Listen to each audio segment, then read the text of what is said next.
Hi, and welcome to our third segment of our Inside the Bushy Run Battlefield Museum virtual tours. My name is Michael Tuesday, and I'm the museum facilitator here at Bushy Run Battlefield. For the past 2 weeks, we have learned about the events surrounding the Battle of Bushy Run. We learned about the various groups involved in the battle, and we took a look at some of the artifacts associated with them. Today, we'll be taking a step away from the battle specifically and taking a deeper look into 18th century colonial life and settlement. Let's get started. To begin, imagine yourself walking through a dense forest with all sorts of different types of trees and an abundance of wildlife. In 1763, this would have been Bushy Run. Although Bushy Run is now a park with plenty of wide open space, this was not the case in 1763. These grounds were once home to an old growth or virgin forest with very little human disturbance and unique ecological features. These forests were common in the 18th century as colonists were gradually settling on the land. In fact, if you were a squirrel, you could probably travel from colony to colony without once coming down from the treetops because there were so many trees. Here, we have various tools that would have been used by 18th century settlers as they searched for new land to call home. This first item is a bearing compass. These magnetic compasses were common in the 18th century and were used by colonists as they explored these new foreign lands, searching for a place to call home. This type of bearing compass, specifically known as a surveying compass, was specially made to accurately measure heading of landmarks and measure horizontal angles to help with map making. Once colonists secured a plot of land for settlement, they used a variety of felling and farming tools, as seen here.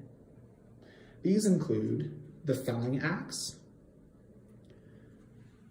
the shovel, and hoes. The felling axe and the shovel were the tools used by the military for clearing the roads that connected the outposts and settlements along the frontier. Once these settlements were established, the farmer's hoe became a primary tool of survival. For 18th century farming, grains like rye, wheat, and barley were grown. Colonists also grew vegetables like turnips, onions, parsnips, and carrots. After the land was cleared, the fort or home could be built.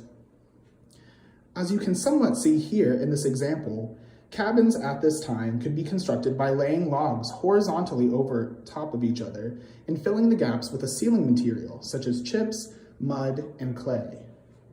However, the cabins varied in levels of sophistication. Inside the cabin are some items illustrating 18th century colonial life, as well as clothing and activities pertaining to women and children.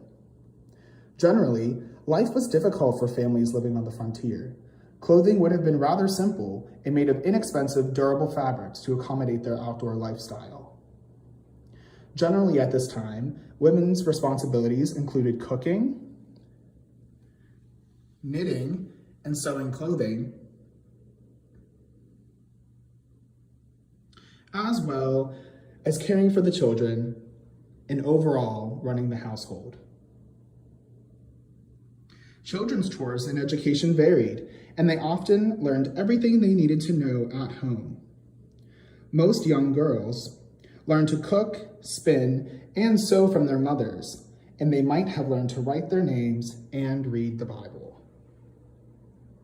That wraps up our tour today, and we hope you join us next week for the fourth segment of our Inside the Bushy Run Battlefield Museum virtual tours as we learn more about the Battle of Bushy Run and 18th century colonial life.